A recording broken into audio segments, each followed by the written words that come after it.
आज हम बात करेंगे रिस्क रिवार्ड रेशो के विषय में। रिस्क रिवार्ड रेशो को आप मनी मैनेजमेंट या रिस्क मैनेजमेंट भी कह सकते हैं। दोस्तों, रिस्क रिवार्ड रेशो का सीधा सा मतलब ये होता है कि हमें बाजार में कितना रिस्क लेना चाहिए और उस रिस्क के आधार पर हमें कितना रिवार्ड मिलना चाहिए या कहें कि कितना प्रॉफिट मिलना चाहिए। इसी विषय पर हम इस वीडियो में चर्चा करेंगे। दोस्तों, रिस्क रिवार्ड रेशो की बात करें उससे पहले हम यह समझ लेते हैं कि रिस्क मैनेजमेंट क्या होता है और यह क्यों जरूरी है। दोस्तों, ज्यादातर निवेशक और इंट्राडे ट्रेडर बाजार में रातों रात करोड़पति बनने की अपेक्षा से इंट्राडे ट्रेडिंग करते हैं, लेकिन किसी भी ट्रेडर के लिए ऐसी अपेक्षा रखना मूर्खता है। इंट्राडे ट्रेडिंग का काम जब कोई नया ट्रेडर शुरू करता है तब उसके पास इंट्राडे ट्रेडिंग का कोई अनुभव नहीं होता है। इंट्राडे ट्रेडिंग कैसे करना चाहिए यह इंट्राडे ट्रेडिंग करके ही सीखा जा सकता है। जैसे कि पानी में उतरे बिना तैरना नहीं सीखा जा सकता, ठीक उसी प्रकार इंट्राडे ट्रेडिंग का काम किए बगैर उसका अनुभव नहीं मिल सकता।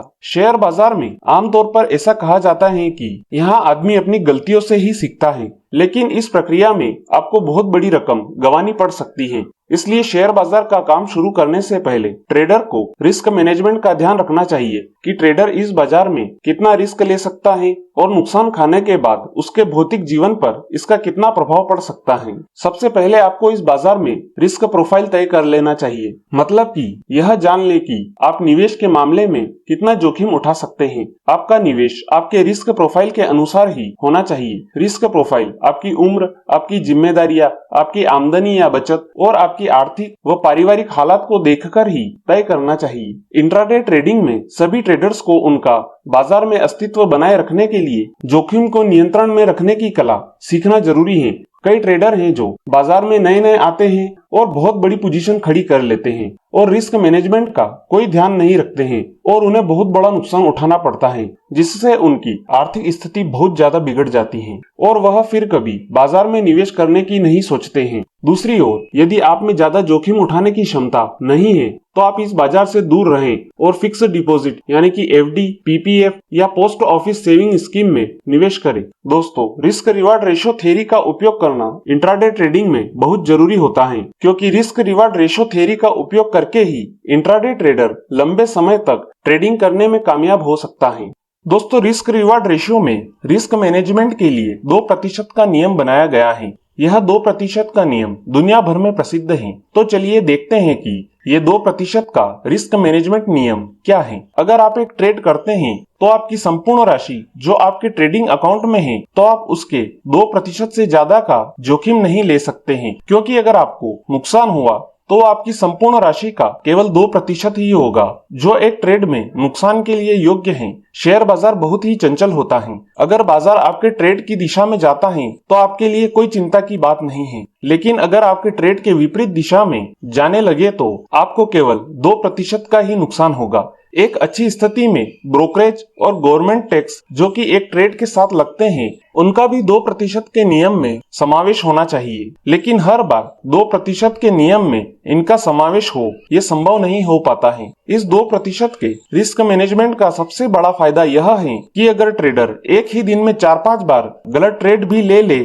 तो भी वह अपने निवेश का ज्यादातर हिस्सा नहीं गंवाता है और दूसरे दिन फिर से ट्रेडिंग करके अपना घाटा बराबर कर सकता है। अब हम एक उदाहरण से 2% का रिस्क मैनेजमेंट नियम को समझते हैं। दोस्तों, मान लीजिए अगर आप 1 लाख रुपए का निवेश कर रहे हैं तो आपका रिस्क एक सिंगल ट्रेड में पूरे निवेश का 1% से 2% तक का ही होना चाहिए। मतलब कि 1 लाख रुपए के निवेश में आपका रिस्क एक सिंगल ट्रेड में 1000 रुपए से 2000 रुपए का ही होना चाहिए। जो बड़े बड़े निवेशक हैं वो भी इंट्राडे ट्रेडिंग में अपने पूरे निवेश का 1% से 2% हिस्सा ही रिस्क मैनेजमेंट के लिए उपयोग करते हैं। 2% का रिस्क मैनेजमेंट का नियम हर स्थिति और सालों की जांच परख करने के बाद बनाया गया है। आप इस प्लान को बिना कोई सवाल पूछे या बिना किसी शंका के पालन कीजिए तो आप इस नियम में छुपे हुए गूढ़ रहस्य को जान जाएंगे।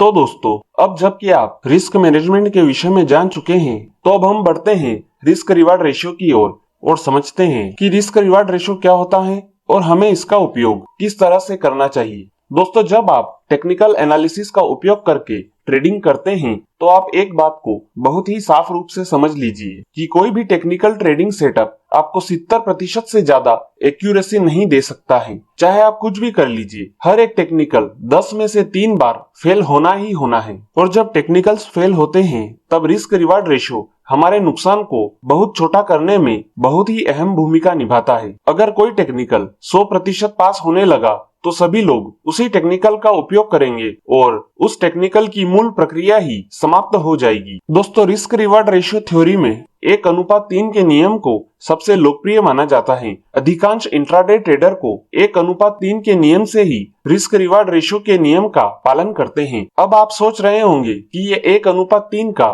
नियम क्या है। इसका मतलब यह है कि अगर आप कोई ट्रेड ले रहे हैं और आपका स्टॉप लॉस 1 रुपए का है तो आपका टारगेट कम से कम 3 रुपए का होना ही चाहिए और इससे ज्यादा हो तो अच्छी बात है। इसे ही एक आदर्श और सफल ट्रेडर की निशानी माना जाता है। जैसे कि आपने कोई ट्रेड लिया और आपका स्टॉप लॉस 1000 रुपए का है तो आपका टारगेट कम से कम 3000 रुपए का होना ही चाहिए। कहने का सीधा सा मतलब यह है कि आपके स्टॉप लॉस की तुलना में आपका टारगेट कम से कम 3 गुना होना चाहिए। अगर आपका टारगेट आपके स्टॉप लॉस की अपेक्षा 3 गुना नहीं है तो इस प्रकार के ट्रेड हमें नहीं लेना चाहिए। इससे हमें कोई फायदा नहीं होने वाला है।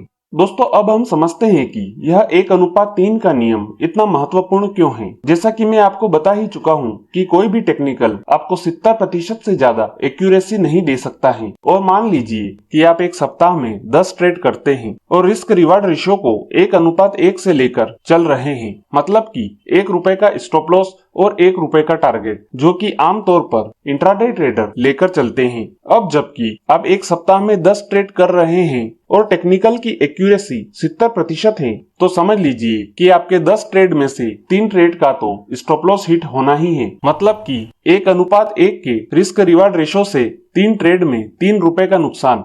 अब इन 3 ट्रेड का नुकसान 3 ट्रेड के प्रॉफिट से आप कवर कर लेंगे। अब आपके पास प्रॉफिट के 4 ट्रेड और बचे हैं। अब इन 10 ट्रेड की आपको ब्रोकरेज, गवर्नमेंट टैक्स ये भी तो देना पड़ेगा। तो आप 3 ट्रेड और इन खर्चों के मान लीजिए। अब आपके पास बचा है प्रॉफिट का मात्र 1 ट्रेड और, जिसमें आपका बिजली का खर्चा, कंप्यूटर चलाने के लिए इंटरनेट बिल, ये सब जोड़कर देखे तो आप कुल मिलाकर नुकसान में जाते हुए दिखाई देते हैं। इसलिए देखा जाए तो 1:1 का रिस्क रिवार्ड रेशियो लेकर अगर हम ट्रेडिंग करें तो हमें नुकसान ही मिलेगा। इसलिए हम 1:1 को लेकर नहीं चल सकते हैं। अब हम 1:2 के रिस्क रिवार्ड रेशियो को लेकर देखते हैं। मतलब कि 1 रुपए का स्टॉप लॉस और 2 रुपए का टारगेट। जैसा कि आप एक सप्ताह में 10 ट्रेड कर रहे हैं और टेक्निकल की एक्यूरेसी 70% है तो समझ लीजिए कि आपके 10 ट्रेड में से 3 ट्रेड का तो स्टॉप लॉस हिट होना ही है। मतलब कि 1:2 के रिस्क रिवार्ड रेशियो में 3 ट्रेड में 3 रुपए का नुकसान। अब इन 3 ट्रेड का नुकसान 2 ट्रेड के प्रॉफिट से आप कवर कर लेंगे। अब आपके पास प्रॉफिट के 5 ट्रेड और बचे हैं। अब इनमें भी 10 ट्रेड की आपको ब्रोकरेज, गवर्नमेंट टैक्स देना पड़ेगा। तो आप 2 ट्रेड और इन खर्चों का मान लीजिए। अब आपके पास 3 ट्रेड और बचे हैं प्रॉफिट के, जिसमें से 1 ट्रेड बिजली और इंटरनेट के खर्चे का मान लीजिए। अब आपके पास प्रॉफिट के केवल 2 ट्रेड ही बचे हैं, जो कि बहुत कम मुनाफा है। इसलिए देखा जाए तो 1:2 के रिस्क रिवार्ड रेशो को लेकर नहीं चल सकते हैं। अब हम देखते हैं 1:3 के रिस्क रिवार्ड रेशो के नियम को। मतलब कि 1 रुपए का स्टॉप लॉस और 3 रुपए का टारगेट, जो कि चर्चित है इस बाजार में इंट्राडे ट्रेडिंग के लिए। जैसा कि आप एक सप्ताह में 10 ट्रेड कर रहे हैं और टेक्निकल की एक्यूरेसी 70% है तो समझ लीजिए कि आपके 10 ट्रेड में से 3 ट्रेड का स्टॉप लॉस हिट होना ही है। मतलब कि 1:3 के रिस्क रिवार्ड रेशियो में 3 ट्रेड में 3 रुपए का नुकसान। अब आपके इन 3 ट्रेड का नुकसान प्रॉफिट के सिर्फ 1 ट्रेड में कवर हो जाएगा, क्योंकि अब आपका रिवार्ड रेशियो रिस्क से 3 गुना है। अब आपके पास प्रॉफिट के 6 ट्रेड हो रहे हैं। इसके बाद ब्रोकरेज, गवर्नमेंट टैक्स, बिजली बिल और इंटरनेट बिल ये सभी एक ही ट्रेड में कवर हो जाएंगे। इस प्रकार आपके पास प्रॉफिट के 5 ट्रेड बच जाएंगे। 1:3 के रिस्क रिवार्ड रेशियो नियम के साथ चलने का सबसे बड़ा फायदा यह है कि अगर आपके टेक्निकल की एक्यूरेसी थोड़ी ऊपर नीचे भी हो तो भी आप अच्छे खासे प्रॉफिट में दिखाई देंगे। जो लोग शेयर बाजार में अनुभवी हैं, उनके कई प्रकार के भाषण आपको सुनने को मिलेंगे कि कई ट्रेडर्स ने काफी समय तक बाजार में रहकर बहुत अच्छी कमाई करने के बाद अचानक ही पूरा मुनाफा गवा दिया करते हैं। ऐसा भी देखने को मिलता है कि कामयाबी के नशे में आकर वह उन नियमों का उल्लंघन करते हैं जिनके कारण उन्हें कम रिस्क में अच्छा मुनाफा कमाया था। दोस्तों, रिस्क रिवार्ड रेशियो थ्योरी का 1:3 का नियम यही कहता है कि आप जब भी कोई ट्रेड लें तो उसमें स्टॉप लॉस की तुलना में टारगेट 3 गुना या उससे अधिक होना ही चाहिए। अगर इससे कम टारगेट हैं तो इस प्रकार के ट्रेड में हमें पोजीशन बनाने से बचना चाहिए। और जब 1:3 के नियम के अनुसार आपका टारगेट अचीव हो जाए तो आपको ट्रेलिंग स्टॉप लॉस थ्योरी का उपयोग करना चाहिए, जिससे कि आप अपने प्रॉफिट को और बड़ा बना सके। दोस्तों, ट्रेलिंग स्टॉप लॉस के विषय में मैं आपको स्टॉप लॉस थ्योरी वाले वीडियो में पहले ही बता चुका हूं। अगर आपने स्टॉप लॉस थ्योरी वाला वीडियो अभी तक नहीं देखा है तो आप इस वीडियो की डिस्क्रिप्शन में जाकर यह वीडियो देख सकते हैं। दोस्तों, अगर आप इस बाजार में अच्छा मुनाफा कमाना चाहते हैं और नुकसान खाने से बचना चाहते हैं तो आपको रिस्क रिवार्ड रेशियो थ्योरी का पालन करना ही पड़ेगा। यही कटु सत्य है। दोस्तों, risk reward ratio technical indicators और चार्ट पैटर्न के लिए बहुत ही महत्वपूर्ण है, इसीलिए आप इसे अच्छी तरह से सीख लीजिए। तो दोस्तों, यह थी रिस्क रिवार्ड रेशियो के विषय में संपूर्ण जानकारी। उम्मीद है आपको यह जानकारी पसंद आई होगी। अगर वीडियो से जुड़ा हुआ कोई भी सवाल आपके दिमाग में है तो आप कमेंट बॉक्स में जाकर पूछ सकते हैं। आज के लिए इतना ही, फिर मिलेंगे। Good bye.